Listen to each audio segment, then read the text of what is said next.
नमस्कार, कैसे हैं? हमने कहा बहुत दिन हो गया। आइए अनुराग जी, आपसे भी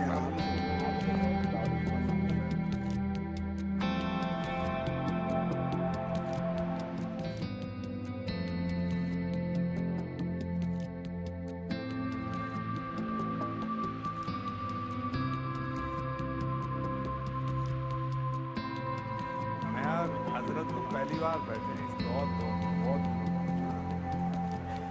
हम लोग बैठे हैं महीनों बाद।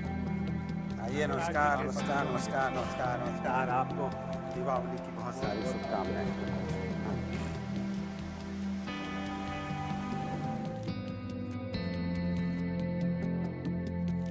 सभी को नमस्कार।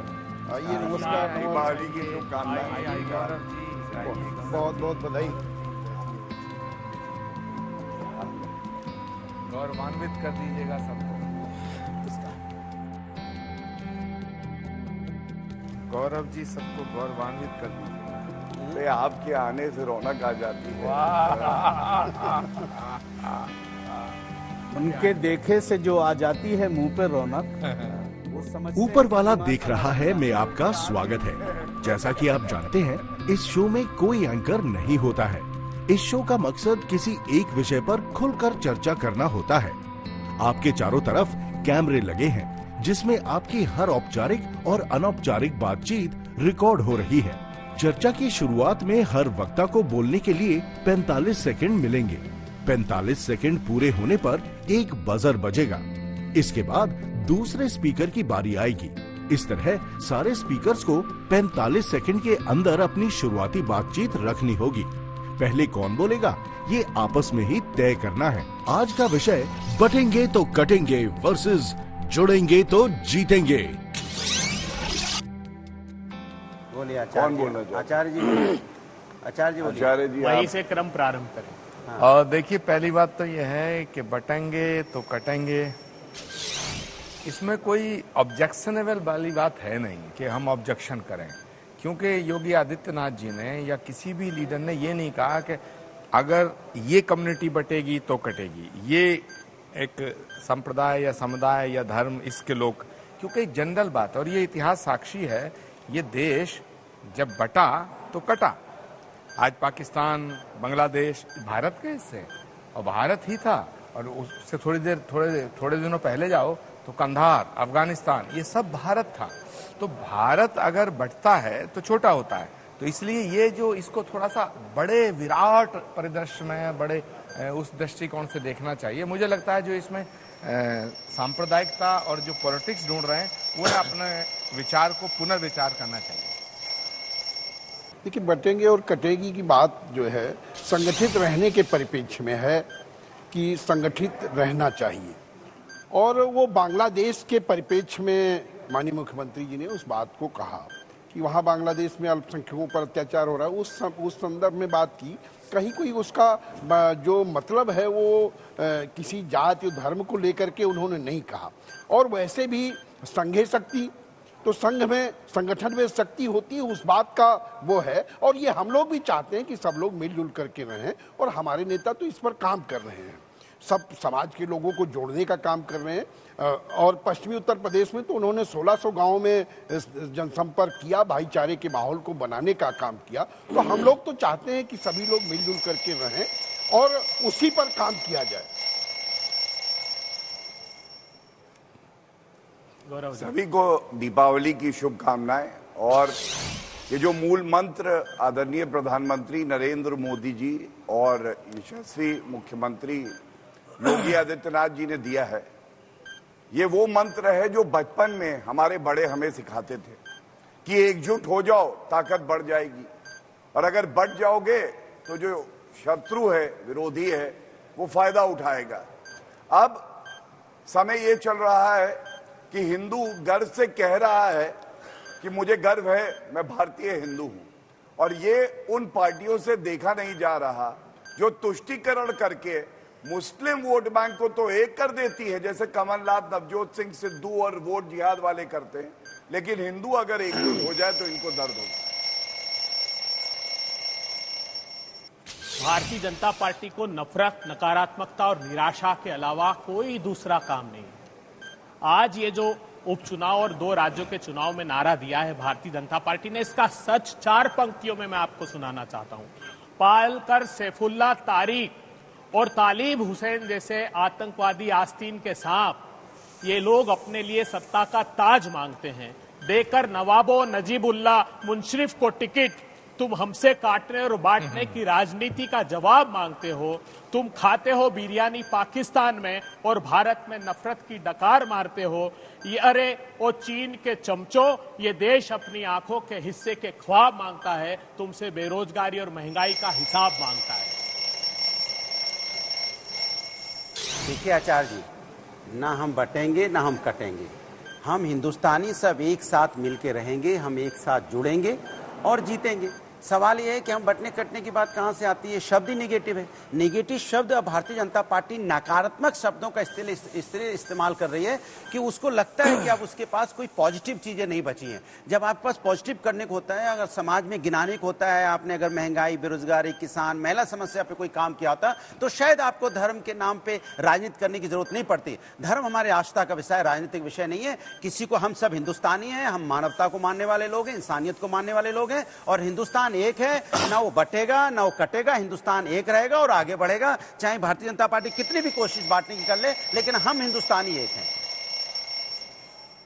देखिए, बड़ा सपोर्ट किया जा रहा है इस नारे को, बटोंगे तो कटेंगे। निदा फाजली का एक शेर है कि हर आदमी में होते हैं 10-20 आदमी, जब भी किसी से मिलना तो 10 बार सोचना। उससे पहले योगी जी ने जब ये कहा बटेंगे तो कटेंगे, उसके बाद कहा एक रहेंगे तो नेक रहेंगे।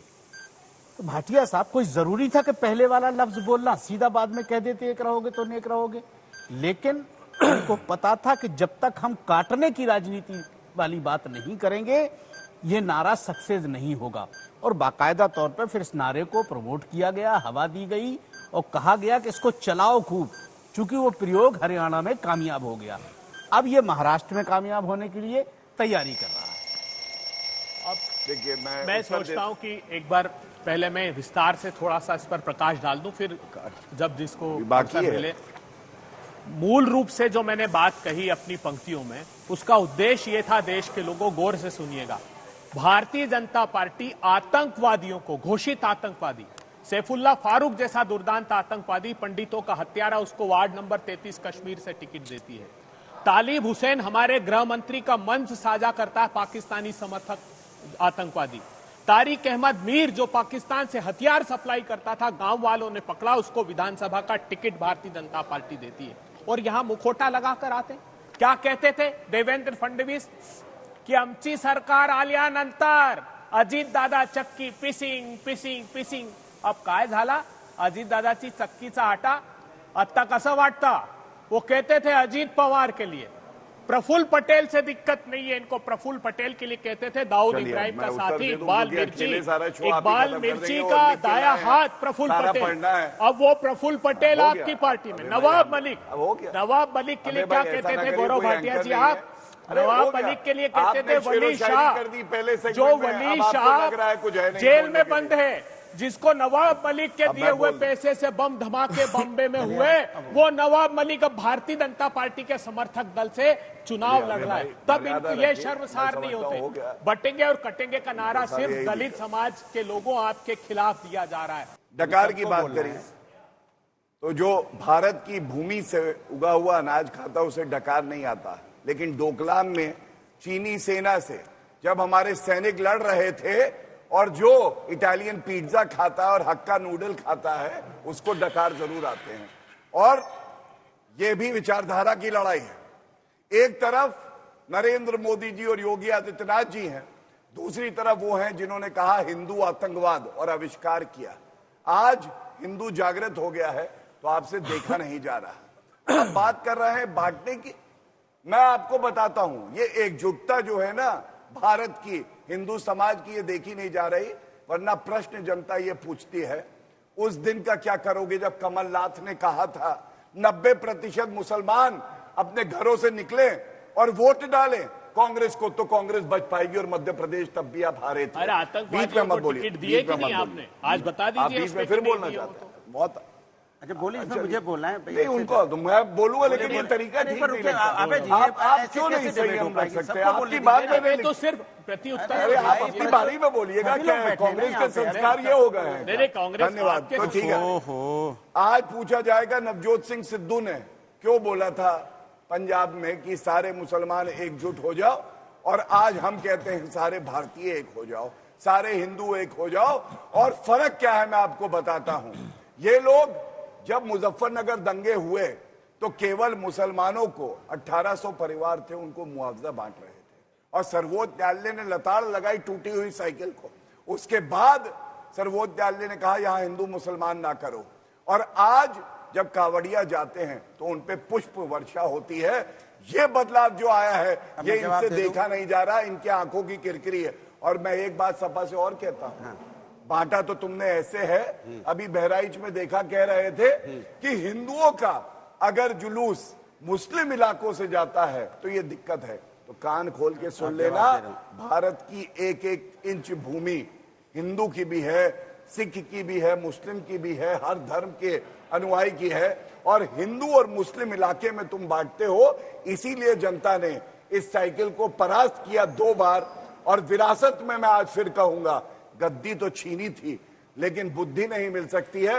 5 साल बाद अखिलेश यादव का रिपोर्ट कार्ड जनता ने लिखा और उन्हें सत्ता से हटा दिया, लेकिन योगी आदित्यनाथ जी ने अपनी कर्मठता से, मेहनत से, ईमानदारी से कार्य किया है। भव्य राम मंदिर बनाया है जिसपे आप लोग तंज कसते थे, मंदिर वही बनाएंगे, तारीख नहीं बताएंगे। अब आप देखिए जो दीपावली हुई, अरे बोलने दीजिए, दिया जले वहाँ। अरे भाई आप देखिएगा प्रमोद जी, दिया शंकराचार्य दीप जले वहाँ, दिल जले यहाँ। तो ये आज जनता कह रही है जब दीप जलते हैं तो आपके दिल क्यों जलते हैं? भारतीय जनता पार्टी के साथ दिक्कत ये है, ये हिंदुओं की बात नहीं करती है, इनको हिंदुओं से कोई लेना देना नहीं। अभी देखिए आपको पता चल जाएगा कैसे।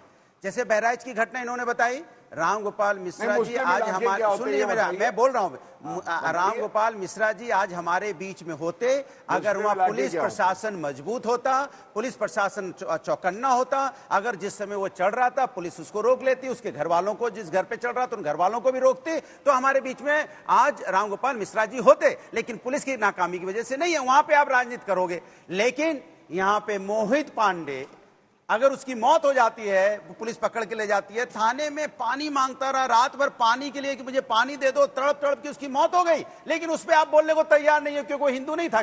क्या अमन गौतम लखनऊ के अंदर में जिसकी पुलिस कस्टडी मौत हो गई, उसको पुलिस पकड़ के ले गई, क्या वो हिंदू नहीं था क्या? या बिहार में 37 लोग, यहाँ पे बिहार में 37 लोग जो जहरीली शराब पीने से 37 लोगों की हिंदू थे, मौत हो गई। और नहीं 37 लोग हिंदू थे, मौत हो गई, और 7 लोग थे जिनकी आंख की रोशनी चली गई, क्या वो हिंदू नहीं थे क्या? आप हिंदू, आपको हिंदू से कोई लेना देना नहीं है, बिल्कुल ना हिंदू, ना मुस्लिम, ना सिख, ना ईसाई, ना अगड़ा, ना पिछड़ा। आपको सत्ता चाहिए, हमें सत्ता चाहिए, किसी कीमत पे चाहिए, मुझे कोई लेना देना नहीं है। आपको हिंदुस्तान से कोई लेना देना नहीं है, हिंदुस्तानियत से कोई लेना देना नहीं है, हिंदुस्तान की संस्कृति से कोई लेना देना नहीं है, सनातन से कोई लेना देना नहीं है। आपको लेना देना है तो सिर्फ सत्ता से। इसलिए देश की जनता जान गई है प्रभु राम का आशीर्वाद किसको मिला? प्रभु राम का आशीर्वाद समाजवादियों को मिला, क्योंकि वो समझ गए कि ये जो प्रभु राम तो कण कण में अंतर्यामी है। बीजेपी के अंतर की बात समझ गए, उनके मन में प्रभु राम के लिए आस्था नहीं थी, राजनीति थी, वो समझ गए राजनीति कर रहे हैं। हम लोग क्या करते, प्रभु राम के आचरण को अपना रहे थे, उनके आदर्शों को अपना रहे थे, उनके बताए हुए रास्ते पे चल रहे थे, तो प्रभु राम का आशीर्वाद मिला, हम अयोध्या जीते। अगर ये तेल चलने लगता है तो रुकता नहीं है। देखिए देखिए देखिए देखिए साइकिल, अब यही रटते रहिए, आपको जीत प्रभु राम। क्या हालत? चलिए मौलाना जी, जी बोलिए। अच्छा मुझे भी बोलना है? हाँ, बड़ी मेहरबानी। आप मौन साधे भी रह सकते हैं। यही चाहते हैं लोग, आप लोग चुप रहिए, बस वोट करते रहिए, बाकी कुछ ना करिए। मैं तो आप ही एक बात सोच रहा हूँ, मैं तो ये सोच समझता था कि बहुत आसानी से आपस में गुफ्तगू करना है, वो तो डिबेट जैसा ही हो जाता है, और यही डेली शाम को 4 बजे से लेकर रात 9 बजे तक यही सब बातें होती हैं, कोई नई बात नहीं आती है। अभी गौरव भाटिया साहब ने एक बहुत अच्छी बात कही कि देश बदला है योगी जी के आने के बाद और मोदी जी के आने के बाद, इसमें कोई शक नहीं है भाटिया साहब। मैं आपके इस लफ्ज से सहमत हूं, बाद में लिख लीजिएगा, बाद में लिख लीजिएगा। क्यों लिखना पढ़ने से आपकी दुश्मनी है? सब तन से जुदा कर देंगे। मैं लिख रहा हूं तो सब तन से जुदा कर देंगे। कलम की ताकत को पहचाना, कलम की ताकत भूल जाते बुरा लग जाता है। आपने कहा कि देश बदला, इसमें कोई शक नहीं, सब दानिश्वर लोग बैठे हैं, इतना देश बदला कि जब से मुल्क आजाद हुआ किसी की मां ने ऐसा बेटा पैदा नहीं किया 2014 से पहले कि गांधी की मूर्ति पे बंदूक चला दे, लेकिन 2014 के बाद गांधी की तस्वीर पे बंदूक चलाई गई और आज वो आजाद घूम रहे हैं। नंबर 1, आपने कहा देश बदला। देश के प्रधानमंत्री, हम बड़ी इज्जत करते हैं अपने देश के प्रधानमंत्री मोदी जी की। मुस्लिम मुल्कों में जाते हैं तो बड़ी मोहब्बत से मुसलमानों से मिलते हैं और जैसे ही मुल्क में दाखिल होते हैं कब्रिस्तान, शमशान, मंगलसूत्र छिन जाएगा, ये भाषा प्राइम मिनिस्टर बोलते हैं। जब उनकी भाषा ये होती है तो नीचे के जो लोग हैं वो तो सोचते हैं बहुत अच्छा। नंबर 1, 2014 से पहले बीजेपी की भी सरकार रही, माननीय अटल बिहारी वाजपेयी साहब रहे हैं, राजनाथ सिंह साहब उत्तर प्रदेश में रहे, कल्याण सिंह जैसे लोग रहे, लेकिन किसी मुसलमान की हिम्मत नहीं हुई कि मंदिर के सामने जाकर के बुरा भला कह सके, ना किसी हिंदू की इतनी ताकत हुई कि मस्जिद के सामने जाकर के कोई नारा लगा सके। लेकिन अब ये हो रहा है, इनको प्रमोट किया जा रहा है और कोई पाबंदी लगाने वाला नहीं है। अब आती है बात किस चीज की, हिंदू बटेगा तो कटेगा। सर, पूरे देश में तो कब्जा आपका है, आप किसको डरा रहे हो? प्रधानमंत्री मोदी जी, योगी जी, हेमंत बिश्व शर्मा, गिरिराज सिंह, ऐसे बड़े बड़े लोग आपके पास हैं। जनता से डरे हुए हैं ना। चलिए, ऐसे बड़े बड़े लोग, उसके बाद आप हिंदुओं को डरा रहे हो। हम लोग कर लेंगे। उसके बाद आप हिंदुओं को डरा रहे हो। अरे बटोगे तो कटोगे, आपने कहा आचार्य जी को बोलना दीजिए, एक बार आराम से हो जाए ना। हम लोग आपस में कर लेंगे। उन्होंने पार्टी में हमारी बोला, मैंने बोला यहाँ मजबूत गठबंधन है, मजबूत गठबंधन है, करे हम समझ लेंगे। अगर गलत बोला है तो आप मुझे बताएं। RLD साहब यही कर रहे हैं, ये देखिए, यही चाहते हैं कि सनातन है और ये डरते हैं। आप हिंदू के बारे में बोलेंगे, हिंदू आतंकवाद और हिंदुओं के आतंकवादियों को टिकट दिए भाई आपने, सैफुल्लाह आतंकवादी तारिक अहमद मीर को टिकट दिया। नहीं होने देंगे। आप जुल्म चलता है, फिर हम जनता का हित साधना मैं हो तो तो इतना ही सारे कहूंगा, जितने करोड़ों दर्शक देख रहे हैं, ऐसा कर दीजिएगा एक एक सीट के लिए तरस जाए आगे चल के। अच्छा, ये हिंदू विरोधी सोच को खत्म हम दोनों एक है, वो कह रहे नहीं आप एक आप नहीं हो। बोलिए, हम कह रहे हैं हम दोनों मेरे एक भाई नहीं, बाबा नहीं, एक एक नहीं हो। नहीं अरे आप चिल्लाते रहो, आप चिल्लाओ, आपको क्या दिक्कत है? आप बोलते रहेंगे। आप बोलिए। देखो कांग्रेस के हमारे मित्र कांग्रेस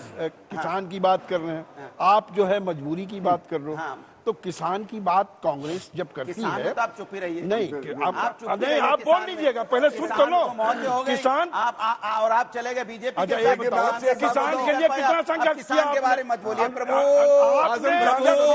कितना संघर्ष किया? किसानों के लिए कहाँ बैठे रहे?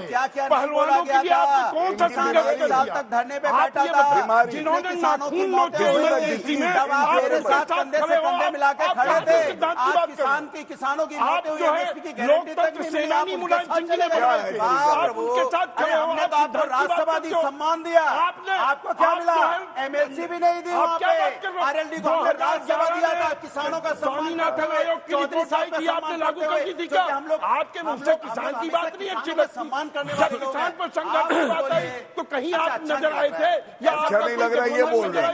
मुंह का बवासीर इनको है, किसान ये बोल रहे हैं की अच्छा ओर नहीं से लग रहा। बोलेंगे यार, और एक आप बहुत सीट आप बढ़िया उनको है। नहीं दे पाए, दो दीजिए, एक सीट आप उनको नहीं दे पाए। ये नमाजवादियों को दो दीजिए, दो दीजिए। आप क्या बात कर रहे हो? किसानों की जमीन हड़पते हैं, हड़पू कहेंगे। आपको तो बात- आप जब बात दूसरे मिलाके वाले, दूसरे मिलाके वाले। बहस मुद्दे से भटक रही है। ऊपर वाला चाहता है कि आप सब मुद्दे पर ही चर्चा करें। करेंगे नहीं। ये मुद्दे पर ही मुद्दे चर्चा से है। भागते ये हैं। हिंदू किसान भाइयों के को जिस बर्बरता से मारा गया, जीप से रोन दिया गया, उसी की चर्चा है कि बटेंगे और कटेंगे जो नहीं, ये बताइए, अधिकार हिंदू था। आतंकवाद मुझे था कि बताइए, नहीं था? बांटा किसको बताइए, मोदी जी ने? नहीं बताएंगे। बांटा अडानी हिंदू जी को। आतंकवाद वाले आप 1600 समझाएंगे। करोड़ रुपए हाँ, प्रतिदिन हिंदू आतंकवाद, कमाने लगे। सनातन को खत्म और करेंगे। काटा किसको? खड़गे जी कह रहे हैं। काटा उस किसान को जालीदार जिसके टोपी अंदर लगा के राहुल आपका गांधी, नंबर है। रुकिए, आचार्य, उस किसान के राहुल गांधी जालीदार टोपी तो लगा सकते हैं, आचार्य लेकिन तिलक लगाने में दिक्कत है। चुनावी हिंदू बोले दीजिए, हम सम्मान कहाँ करते पे हैं चुनाव आचार्य है, आपका। हम आ रहे आप हैं। बोलने नहीं दे भाई रहे, आपसे पार्टी हम पूछ क्या रहे हैं, करें? हिंदू बोलिए, आतंकवाद को बोलिए। बताइए।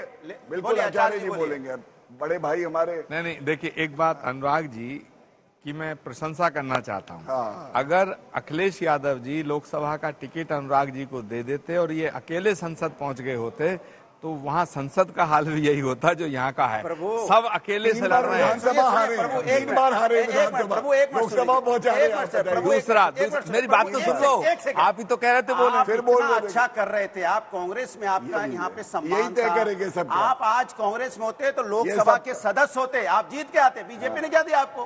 क्या दिया इतने दिनों में बीजेपी ने? चले गए आप बीजेपी में। अरे आपको हमारे साथ गठबंधन के साथ रहते तो आपका सम्मान होता, ऐसे व्यक्तियों से लोकसभा के सदस्य होते। और आप चौड़े होके बोल रहे तो लोकसभा के अंदर में, और हम लोग को भी अच्छा लगता है कि आचार्य जी लोकसभा में डाल रहे हैं। बीजेपी ने आपको क्या दिया है? आज के शो का मुद्दा मैं नहीं हूं, मैंने तो आपकी बात याद दिलाया। चलिए धन्यवाद।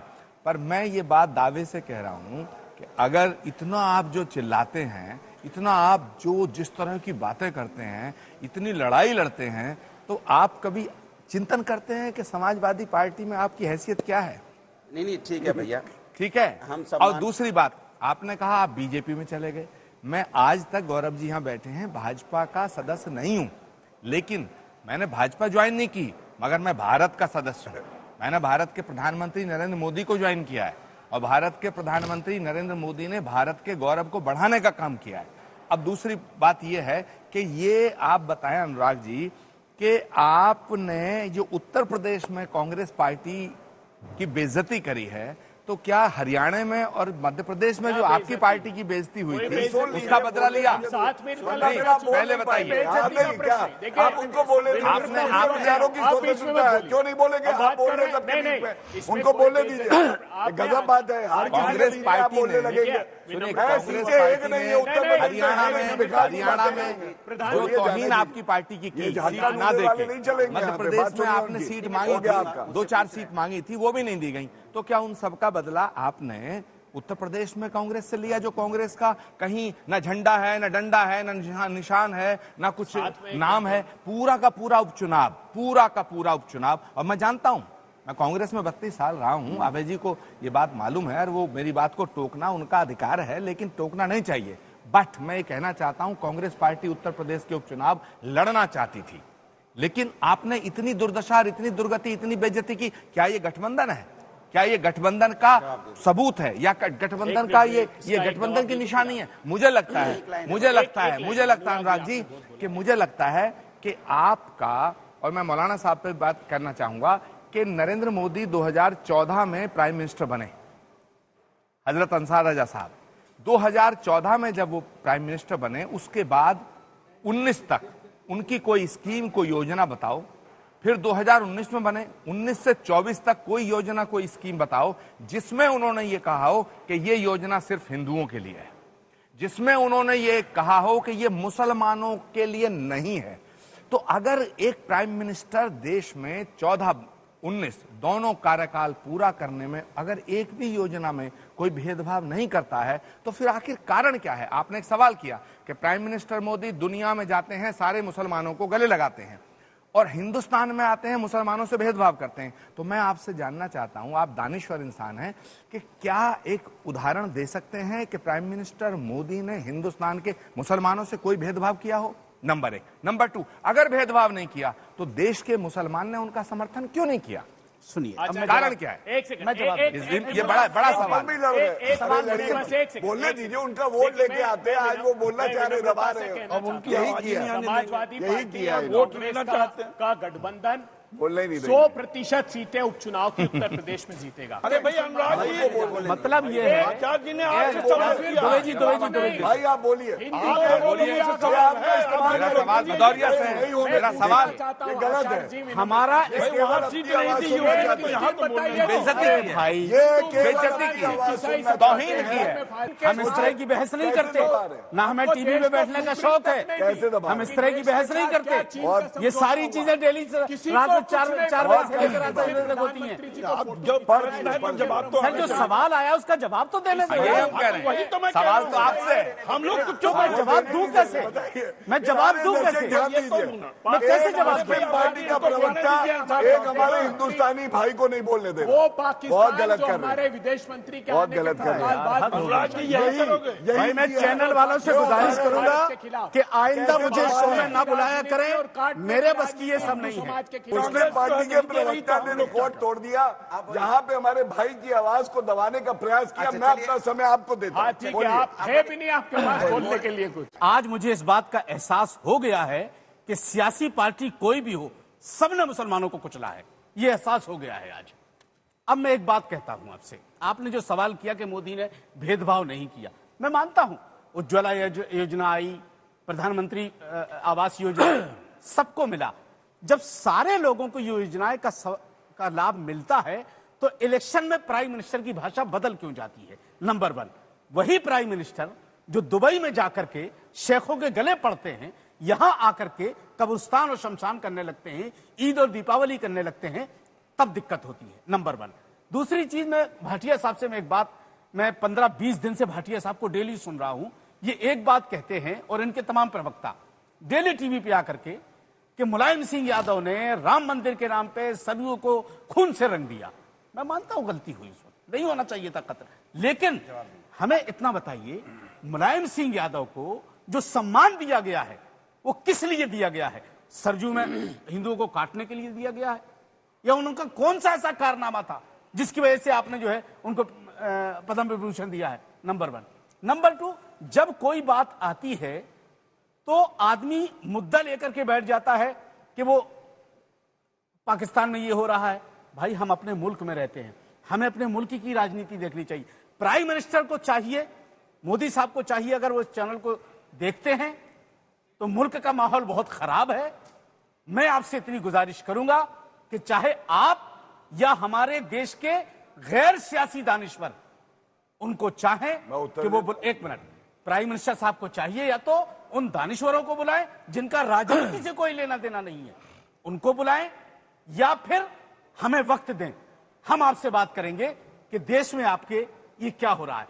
पूरी दुनिया में आपका नाम है, बड़े बड़े सम्मान आपको विदेशों में, मुस्लिम मुल्कों में मिले हैं, और हम चाहते हैं हमारे देश का नाम ऊंचा ऊंचा हो, मिलना चाहिए। लेकिन ये मुसलमान पिस क्यों रहा है? मुसलमान पिस क्यों रहा है? मौलाना साहब, एक गंभीर आपत्ति है, मुसलमान मुलायम सिंह यादव जी क्यों हमारी मस्जिदों के सामने झंडा खड़े, वो नपेंद्र मिश्र क्यों हमारा आरोप लगाया, क्यों हमारी मस्जिदों के सामने नारे लगते हैं? आज एक प्रमुख बना आप ही बोलोगे, आज खाना पर भूखे इंसान को, मंदिर समिति का प्रमुख बना दिया। इंसान को क्या बात करते 2 हैं? रोटी के लिए जय श्री राम का बिल्कुल नारा नहीं, लगाना और पड़ेगा, किसी को लाभ नहीं मिला। 1 रोटी के लिए। क्या आज प्रभु राम मौजूद होते, एक मिनट, क्या प्रभु राम आज मौजूद होते और मैं अपनी व्यथा लेकर के उनके सामने जाता कि प्रभु राम जी मुझे ये तकलीफ है, तो क्या वो पहले कहते कि मुझे जय श्री राम बोलो, बाद में तुम्हारी मदद करूंगा? नहीं कहते, वो हमें गले से लगाते।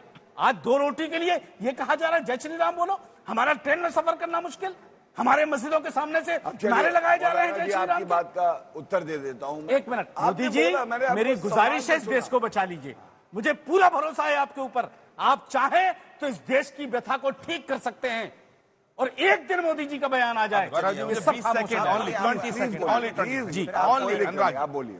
पहली बात, आपने एक बहुत जिम्मेदारी से एक बात कही कि हमें पूरा भरोसा है मोदी जी के ऊपर। बिल्कुल, मैं इसकी सराहना करता हूं, अप्रिशिएट करता हूं। दूसरी बात, आपने जो 2-3 बातें कही हैं कि कब्रिस्तान शमशान की बात और मंगलसूत्र की बात, मुझे नहीं लगता कि prime minister of India Narendra Modi ने कभी ये कहा हो कि हिंदुस्तान के मुसलमानों से खतरा है किसी के मंगलसूत्र को। एक बात। दूसरा, कब्रिस्तान और शमशान तो इस 2024 में कभी आया नहीं। तीसरा मसला यह है कि मैं थोड़ा आपसे आज गुजारिश करना चाहता हूं कि भगवान श्री राम का और पैगंबर इस्लाम का उनको राजनीति में लाना ठीक नहीं है। नहीं, बिल्कुल ठीक नहीं। वो वो हमारी आस्था का मसला है। बिल्कुल। लेकिन मैं आपसे गुजारिश ये करना चाहता हूं कि एक बार प्राइम मिनिस्टर मोदी पे जैसे आप कह रहे हैं भरोसा है, तो देश के तमाम मुसलमान भाइयों को भी सोचना चाहिए कि 10 साल जो हुकूमत में रहे हैं उन्होंने हमसे भेदभाव नहीं किया। ये छोटी मोटी जो बातें हैं, ये आपकी बात इस चैनल से जरूर जाएंगी, प्रधानमंत्री तक जरूर पहुंचेंगी और पहुंचनी चाहिए, क्योंकि हिंदुस्तान में रहने वाला हर हिंदू और मुसलमान अपना भाई है। मगर थोड़ा दिल आप भी बड़ा करिए। अगर सामने वाला बाहें फैला रहा तो आप भी उसको स्वीकार करने की कोशिश करें। मैं ये कहना चाहता हूं। अनुराग जी से मैं अपना जवाब चाहूंगा, उसके बाद फिर बहस शुरू हो। देखिए, आपने जो सवाल पूछा कि भाई आप महाराष्ट्र में कितनी सीटों पे लड़ रहे हो, हरियाणा में क्यों नहीं लड़े, उत्तर प्रदेश में आपको शायद पता है कि हमारे लिए पार्टी तो अपनी जगह है, लेकिन राष्ट्र सबसे बड़ा है। राष्ट्र बचाने की बात चल रही है आजकल क्या है, कहां दिक्कत हो रही है? जिस तरह की राजनीति चल रही है समाज के अंदर, जिस तरह से बांटोगे कटोगी की राजनीति, कटना वर्ड कब से अच्छा है? अरे आप जुड़ना होता है, जोड़ना होता है, सद्भाव होता है। कटना शब्द ही अपने आप में निगेटिव है। आप कभी शब्द का इस्तेमाल अपने घर में भी, एक मिनट, आप घर में भी नहीं करेंगे। नहीं, मेरी बात सुनिए, बटेंगे तो कटेंगे, सबको पता है कहां बोला गया। उसके बाद हम तो हमेशा कहते हैं ना, हिंदुस्तान की तो संस्कृति ऐसी रही नहीं है। दूसरी, बार बार ये बोला जाता है, अयोध्या की जब भी बात आती है तो आदरणीय नेताजी का नाम लेने लगते हैं। मैं कहता हूं कि उस समय के जो नेताजी के सेक्रेटरी हुआ करते थे, प्रिंसिपल सेक्रेटरी, जिन्होंने जो नृपेंद्र मिश्रा जी, आज आपने उनको ट्रस्ट का मेंबर बनाया हुआ है। सारा देख रेख में उनके, एक मिनट मेरी बात पूरी जाए, 2 सेकंड की, उनके ट्रस्ट नहीं, उनके देख रेख में सारा ट्रस्ट चल रहा है। उनसे जब इंटरव्यू लिया गया, आज तक का इंटरव्यू था, मैंने देखा था, उन्होंने बोला था कि उस समय के कलेक्टर ने, जो वहां के एडमिनिस्ट्रेशन था, उसने ऑर्डर दिया था गोली चलाने का। एक बार मेरी बात, नेताजी ने नहीं दिया था। एक दूसरी बात, और प्रभु राम के आदर्शों पे अगर कोई चल रहा है तो समाजवादी पार्टी चल रही है, इसलिए प्रभु राम का, करेक्ट, यू आर राइट।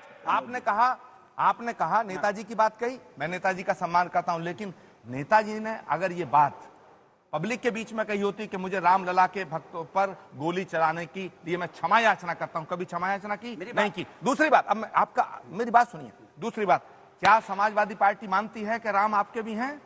मानती है, तो है, इनके नहीं है। चलो ठीक है, अब पॉलिटिकल बात का उत्तर, डायरेक्ट क्वेश्चन, मानती है राम आपके हैं? बिल्कुल। अखिलेश यादव जी आज तक क्यों नहीं रामलला का दर्शन करने गए? क्यों नहीं गए? जवाब दे रहा हूं ना, क्यों नहीं गए? अरे जवाब राहुल गांधी आज तक, राहुल गांधी जी आज तक रामलला का दर्शन करने क्यों नहीं गए? क्यों नहीं गए? कण में क्यों नहीं गए? कण में आप प्रभु के नाम पे राजनीति कर रहे हो। आपसे मैं पूछ रहा हूं, अब आप बताइए, आज तक रामलला का दर्शन करने क्यों नहीं गए? इटावा में गए, केदारनाथ का जो मंदिर बनाया, गए आप गए, आपको मैं तो गया, मैं तो सब जगह गया। हम लोग, मेरी बात छोड़िए, प्रभु राम को मानने वाले लोग हैं, राम जन्मभूमि का दर्शन वाले क्यों नहीं गए? प्रभु राम मंदिर का निमंत्रण क्यों ठुकराया? राम मंदिर का निमंत्रण ठुकराया क्यों? हम धर्म के नाम पे राजनीति नहीं करना चाहते, नहीं करना चाहते प्रभु राम के नाम पे राजनीति। प्रभु राम मेरी आस्था का विषय है। जैसा कि आप जानते हैं कि ये एआई का जमाना है और हमारी एआई होस्ट सना के मन में भी एक सवाल है। नमस्कार, मैं हूं आपकी एआई होस्ट सना। जैसा कि आप जानते हैं कि बटेंगे तो कटेंगे नारे का चुनाव में काफी प्रयोग हो रहा है, मैं आपसे पूछना चाहती हूं कि क्या बटेंगे तो कटेंगे नारे की वजह से योगी आदित्यनाथ का राजनीतिक कद बढ़ा है?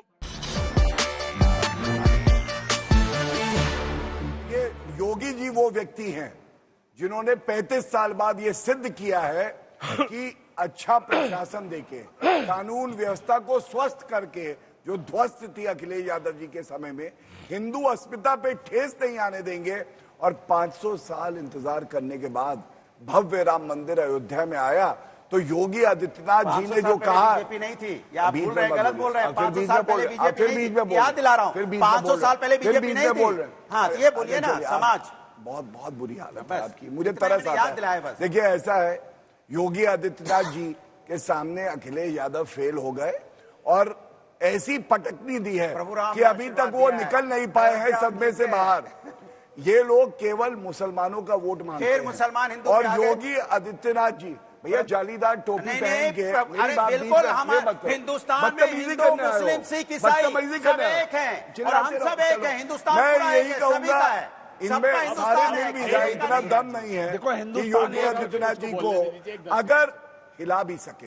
योगी आदित्यनाथ जी मील का पत्थर साबित हुए हैं और हिंदुओं ने, हर उत्तर प्रदेश के निवासी ने उन्हें आशीर्वाद दिया। एक बात जरूर मौलाना जी से कहना चाहता हूं, मौलाना जी आपने एक बात कही थी, मस्जिद के सामने, मंदिर के सामने दूसरे धर्म का जुलूस नहीं निकलेगा। मैं समझता हूं ये बिल्कुल गलत बात है। संविधान ये अधिकार देता है, हर जगह से हर धर्म का जुलूस जा सकता है। लखनऊ का निवासी मैं भी हूं, आप भी लखनऊ से आते हैं, आपने देखा होगा वहां पे शिया अपना जुलूस निकालते हैं मुहर्रम पे।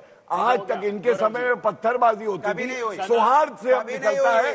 इसलिए मैं मानता हूं देश को बांटो मत बांटो, क्योंकि बटेगा तो कटेगा, चाहे देश हो चाहे धर्म। ये बटेगा और कटेगा। ये जो सवाल आया है इसका सबको बोलना है ना, के विषय का है ही नहीं। ये जो सवाल आया है सबको बोलना है ना। मुझे नहीं पता क्या फॉर्मेट है, आपके लोग बोलने नहीं देंगे। करानी पड़ी तो समाज में आतंकवादी है कि दलित समाज में अंतिम पंक्ति। अरे दलित समाज की बात कर रहे हो, 1991 ये दलित समाज को धोखा दे रहे हैं। अच्छा, ये बटेंगे तो और आप ये बताओ उनके खड़गे जी का अपमान क्यों किया? खड़गे जी के दरवाजे से झांक रहे, जिसको से हटाकर प्रियंका गांधी वाड्रा ने कहा 2019 अयोध्या क्यों नहीं गए? नहीं जा पाएंगे, अयोध्या क्यों नहीं? वो डर जाएंगे, मुसलमान वोट बैंक छटक जाएगा, शिखर का निर्माण नहीं हुआ, वैसे जाएंगे। चुनावी हिंदू ये अरे बंद करेंगे कोर्ट पे, कौन जनेऊ पहनता है? केवल राहुल के लोग, यहाँ शाख पसीना छूट रहा, बंद करेंगे कोर्ट पे जनेऊ पहना हुआ, बताइए धिक्कार है। ढोंगी हिंदू कहेंगे, लोगों ढोंगी आपकी हिंदू पीठ पर पैर रखकर सत्ता की सीढ़ी चढ़ना। इंदिरा गांधी से सबसे बुरा बर्ताव अगर किसी के साथ किया तो हिंदू समाज के क्या साथ है भैया, बताओ। हिंदू समाज के रट रटा के वही बोले आ रहे, बेरोजगारी से हिंदू बुरा हाल है समाज आपका। के साथ किया।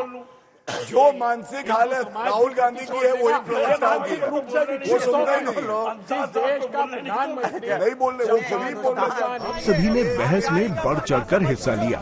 बहस खत्म करने से पहले बारी है फोटो राउंड की।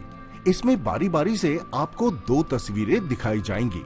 आप सभी को उन तस्वीरों पर एक एक लाइन बोलकर क्लोजिंग कमेंट देना है। पहली तस्वीर, दिवाली पर राहुल गांधी अपने भांजे रेहान वाड्रा के साथ।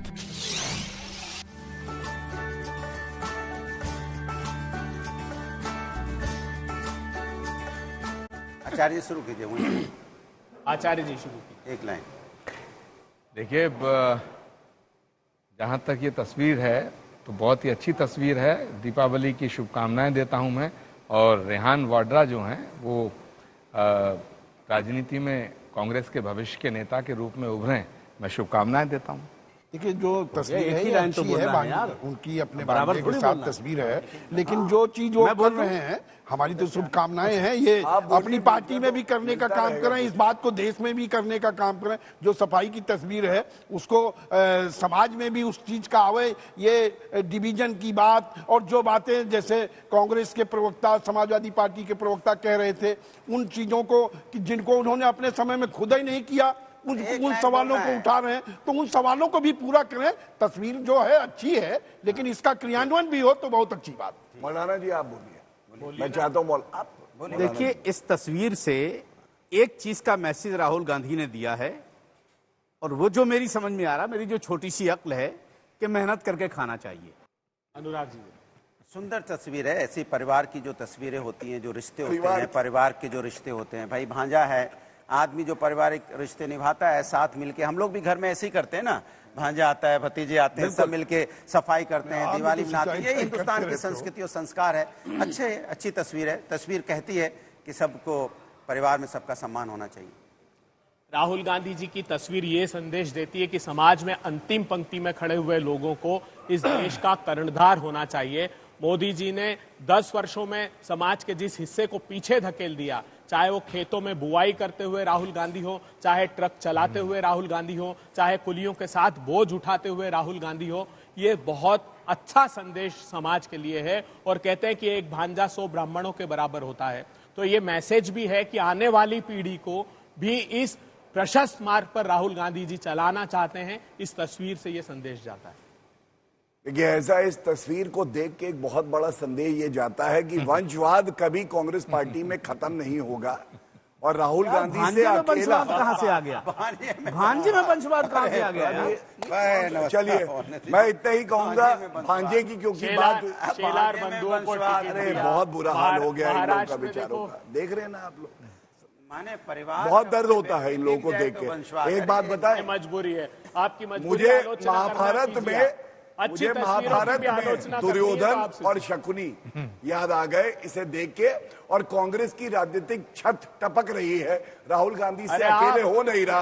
आपसे राहुल गांधी जी कृष्ण की भूमिका में गए थे कि दे दो हमको 5 ग्राम, रखो अपनी धरती तमाम। सब देख रहे हैं, धन्यवाद। दूसरी तस्वीर, दिवाली पर पीएम मोदी पहुंचे बीएसएफ के क्रीक कमांडोज के पास।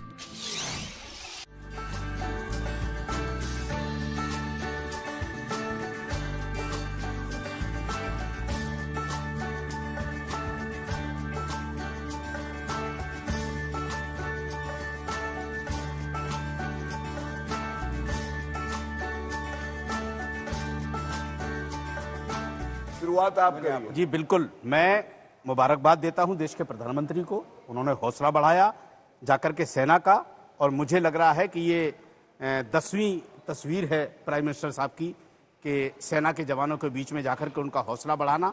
मुझे लग रहा है कि सबको अप्रिशिएट करना चाहिए, सबको मुबारकबाद देना चाहिए। आप बोलिए बारी बारी से आ जाओ, आ जाओ। आप बोल दो ना।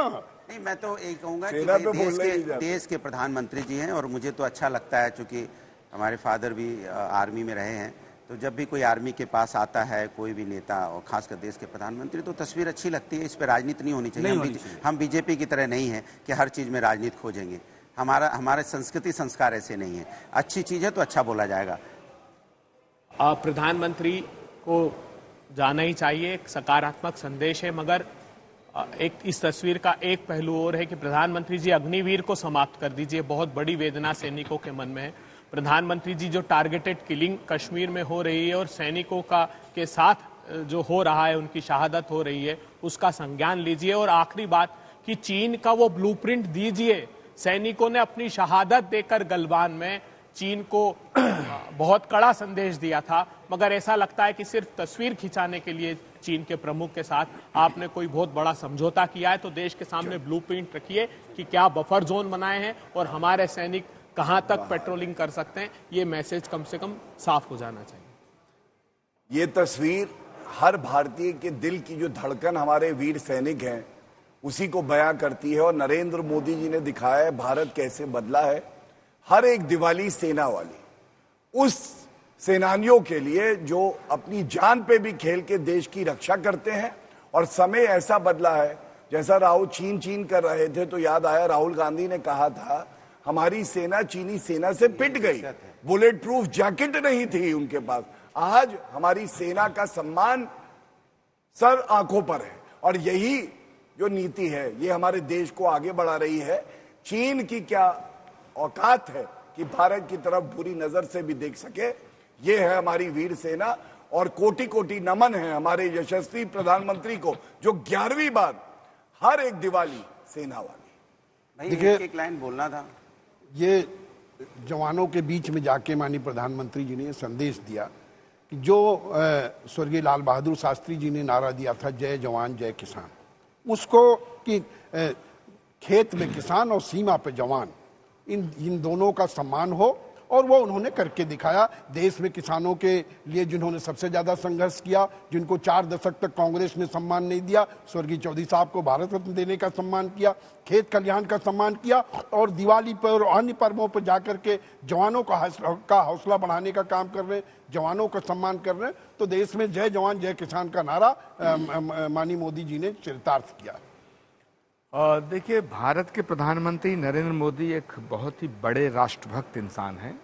उनका पूरा जीवन राष्ट्र के प्रति समर्पित है। वो ऐसे व्यक्ति हैं जो यहाँ इस देश में बहुत से नेता हैं जो अपने परिवार में संसार देखते हैं, लेकिन मोदी ऐसे व्यक्ति हैं जो पूरे संसार में अपना परिवार देखते हैं। और भारत की सेनाओं पे भारत को गर्व है। उनके बीच में जाकर के दीपावली या त्योहार या पर्व मनाना, अपने हाथों से उन्हें मिष्ठान खिलाना, इससे भारत माता और भारत का गौरव बढ़ता है। अच्छा है, सभी ने अच्छी अच्छी बातें कही। धन्यवाद। अरे प्रभु, धन्यवाद। आप ही के इंतजार में मानते, आपको पता ही नहीं चलता है कि आप क्या कर रहे हैं। आज के हीरो अरे हीरो दुबे जी, आज तुम्हें डाउन कर दिया। सच बता, क्या सहयोगी दल टोक भी नहीं पा रहे। अब ये शुरू हो जाते हैं, इनको पता नहीं आज चलता। तो पहली बार गौरव ये जी को डिबेट का अब हमें भाई है, कैमरा बंद है। आपके लिए